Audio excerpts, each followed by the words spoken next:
आयुर्वेद को नहीं जाने, नहीं पहचाने तो मुझे नहीं मालूम कि आयुर्वेद का क्या होगा, लेकिन मानव जाति का पतन तो मैं निश्चित रूप से देख रहा हूं। और जो लोग मेरी इस बात से इत्तेफाक नहीं रखते वो अपनी क्वालिटी ऑफ हेल्थ और क्वांटम ऑफ लाइफ को कंसिडर करें। साधनों के अभाव में हमारे बड़ों में से अधिकतर लोग 100 वर्ष की आयु तक पहुंचते थे। ये वो आयु है जिसकी आज हम साधन संपन्न होने के बावजूद भी कल्पना तक नहीं करते। और मैं एक बात आपसे पूछना चाहता हूं कि ये जो मॉडर्न साइंस है ये किस तरह का इलाज कर रही है कि आपको यदि शुगर हो गया तो आप दवाई खाइए, कब तक? जिंदगी भर। आपको ब्लड प्रेशर हो गया, आप दवाई खाइए, कब तक? जिंदगी भर। आपको थायराइड हो गया, आप दवाई खाइए, कब तक? जिंदगी भर। आपकी किडनी खराब हो गई, बदल दीजिए। आपका लिवर खराब हो गया, बदल दीजिए। आपको गांठ हो गई, गांठ डालिए। ये किस तरह की चिकित्सा है? और ये चिकित्सा नहीं, ये केवल सिम्टम्स को दबाना है, क्योंकि ये बाहर से आपको नॉर्मल रीडिंग देते हैं, शुगर ठीक है, ब्लड प्रेशर ठीक है, लेकिन अंदर बीमारी अपना काम कर रही है। 15 साल बाद आपकी किडनी खराब, किससे? शुगर से, ब्लड प्रेशर से। आज का नर्वस सिस्टम खराब, आपकी आंखें खराब, आपको ये कॉम्प्लिकेशन, आपको ये कॉम्प्लिकेशन। तो ये इलाज है या एलोपैथ का काला पर्दा?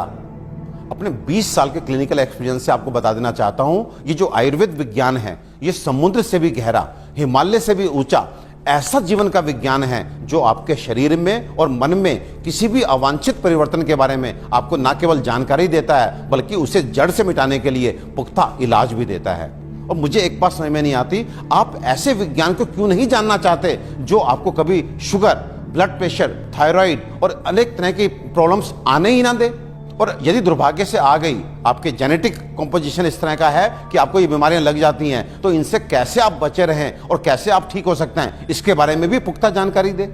मित्रों, आयुर्वेद सबसे पहले स्वस्थस्य स्वास्थ्य रक्षणम के लिए आपको ऋतुओं के हिसाब से आपको क्या खाना चाहिए, क्या पीना चाहिए, किस तरह की जीवनचर्या आपकी होनी चाहिए, ये सब सिखाता है। और उसके बाद अनफॉर्चुनेटली यदि आप बीमार पड़ते हैं तो यहाँ पर लाखों दवाओं का वर्णन है, जिसमें आपकी काष्ठ औषधियाँ यानी कि जड़ी बूटियों से बनी औषधियाँ, आपके मिनरल्स यानी कि खनिजों से बनी औषधियाँ, रस औषधियाँ, इतनी सारी औषधियों का वर्णन है जो आपके उन बीमारियों के लिए भी आपको इलाज देती हैं जिसमें आज का मॉडर्न साइंस जो है अपने हाथ खड़ा कर देता है। आज फैली किसी भी विषाणु जनित बीमारी के लिए वेंटिलेटर्स का इंतजाम मॉडर्न साइंस करता है। केवल किस लिए? इसलिए कि वो तब तक आपको जीवित रख सके जब तक वायरस अपने आप आपको छोड़ के नहीं चला जाता। तो ये किस तरह का इलाज है? जबकि आयुर्वेदिक औषधियां ऐसी हैं जो सीधे जाके वायरस को मार के आपको बीमारी से बाहर लेके आती हैं, आपको मौत से मुंह के बाहर लेकर के आती हैं। तो दोस्तों, विश्वास कीजिए, अपने आयुर्वेद को मान दीजिए, सम्मान दीजिए, जानिए, पहचानिए, अपनाइए और अपने जीवन को, अपनी हेल्थ को अच्छा कीजिए। आयुर्वेद का इलाज ना तो धीमा है और ना ही लंबा, बल्कि यह रोगों को जड़ से खत्म करता है। आधुनिक सर्जरी दुनिया को आयुर्वेद की ही देन है।